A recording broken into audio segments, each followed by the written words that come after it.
I've seen this with like friends of mine and articles I've read about other artists that I admire, that people will write lyrics and they'll almost be like they didn't see something coming, and then it comes and you're like, whoa, that was like what I was writing about, but not realizing it.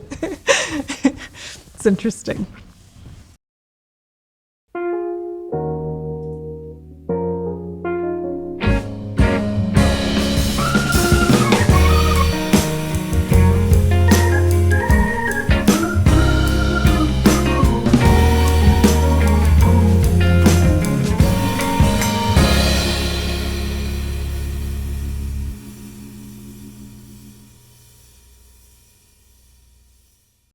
So thanks for being here. This is awesome, by the way. Yeah, thank you so much. I'm so happy to be here. So we're in the middle of a pandemic. My question is, what's kept you going so far? Yeah, it's such wild times to be in the middle of a pandemic. Like, who would have thought? I for sure did not see this coming. It's so funny because I've been fighting for a renewable world for so long and thinking about climate change for so long, but I really did not see this pandemic coming at all. But what's kept me going, I think FaceTime a lot has helped in terms of connecting with people that I love and care about and my family. And music has definitely helped. There's been moments where I've felt not so inspired to create, like a bit stuck. But yeah, playing music is definitely, when I do carve out the time for it and when it flows out, it's always so helpful. Reading is helpful. I've been getting into Audible books. That's been really helpful because, it inspires me to like go for a walk or get some exercise in and do an Audible at the same time. Nature has really helped a lot, like going for walks in the forest and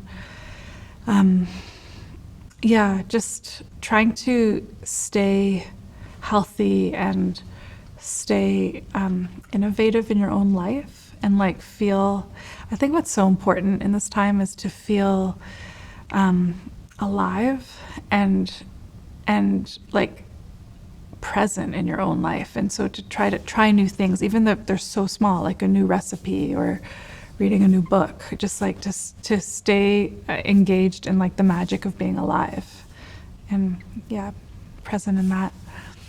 You did mention like kind of ups and downs in actual music creativity. I'm wondering if there is any silver lining to sort of a creative process for this, like if it has inspired you in any way that maybe you wouldn't have been because of the isolation or the situation. Yeah, well, for me, I've definitely learned a lot more about tech. So I've had to build my own studio at home for recording because I have tried to make use of the time and start composing and recording, and also just for commissions or everything like that. Like I've had to find a way to be autonomous, and I'm not one to be fully autonomous in the recording world on my own, left to my own devices. Like I really like working with people, and so it's been good for me that way to find some autonomy in terms of recording, which has led to composing on my own in different ways, in ways I never would have before. So that's been nice. And also in terms of just collaborations, there's been some cool, fun collaborations with friends of mine that from long distance, which I don't think would have happened in a normal, like with travel and kind of being used to seeing people and like recording in the studio together. The virtual landscape has been in some ways positive in terms of communicating and collaborating with people from around the world.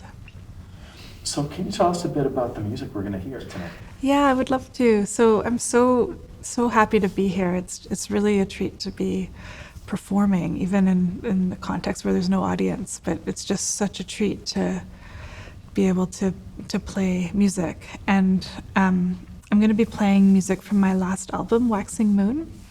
And it's really funny because with Waxing Moon, I recorded this. It was released in February 2020, right before the pandemic hit. And I had done some touring in the lead up, and then all my concerts were canceled because of the pandemic. So I never really got a full chance to perform this album. And so I'm so delighted to be able to have the chance tonight.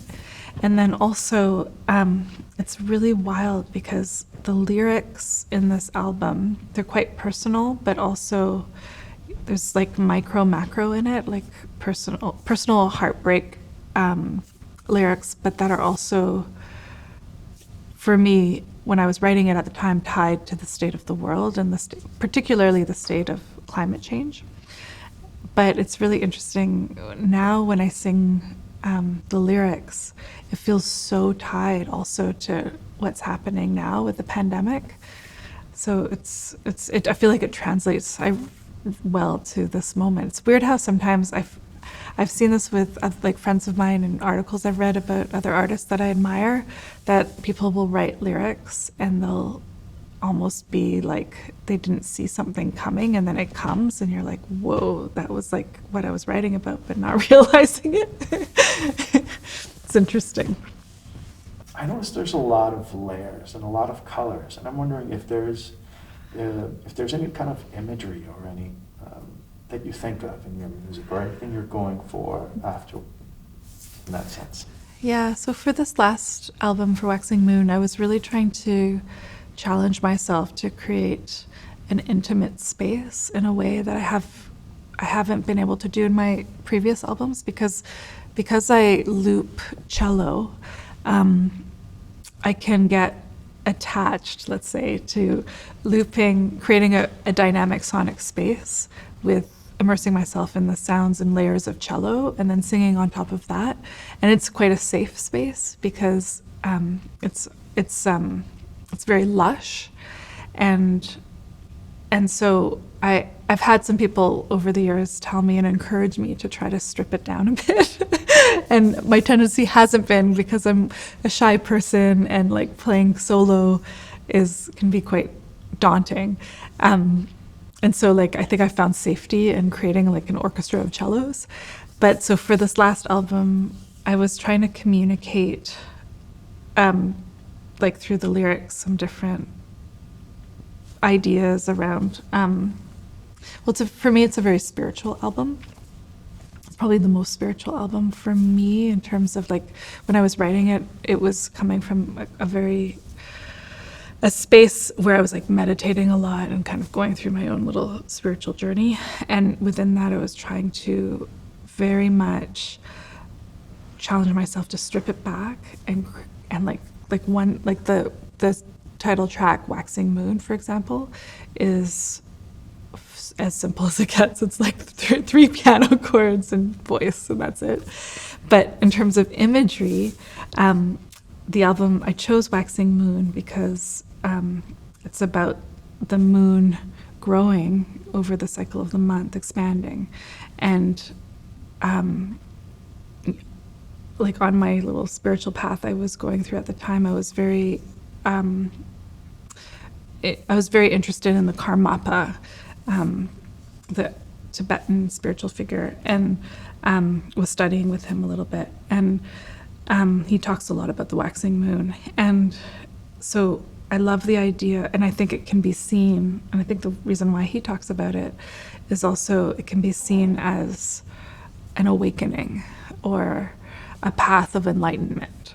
And so that's very much the image of the moon expanding as a metaphor for finding your own, or for the world finding its own spiritual journey of enlightenment, which I think is needed with what we're facing today, with everything that's come, like all our social, societal issues and the holistic nature of them. Like we can't just think about climate change and racial issues over here, like it's all so all encompassing. Like more than ever, we need to be thinking holistically.